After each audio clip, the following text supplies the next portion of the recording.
7 minute 2 सेकेन्डको काण्ड हेरेको बाबा अनुहार हिउँ जस्तो हुने केटीहरूको नि मन भने भैँसीको पुछर मुनि जस्तो कालो हुँदो रहेछ यार छ्या बिल्ला त्यस्तो नभन यार साथी अनि साथीहरूलाई चिन्यौ त अनि को हो यो हो साथीहरू चिन्यौ त अनि यसलाई को हो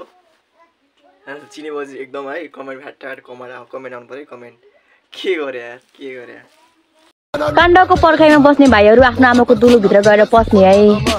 सोचिरह होला यसको दिमाग हल्लाउँछु भनेर तर कुरा सिधा छ भाइहरू दिमाग त के मेरो भुत्ता नि होला छैन अब भुत्लो हल्लाउन सक्दिन भन्दै थियौ दिदी अब त नेपाल हल्लिसक्यो त तिम्रो 7 मिनेट 2 सेकेन्डको काण्डोले त नि काण्डको पर्खाइमा बस्ने भाइहरू आफ्नो आमाको दुलोभित्र गएर पस्ने है सोचिरह होला यसको दिमाग हल्लाउँछु भनेर तर कुरा सिधा छ भाइहरू दिमाग त के मेरो भुत्ता नि होला छैन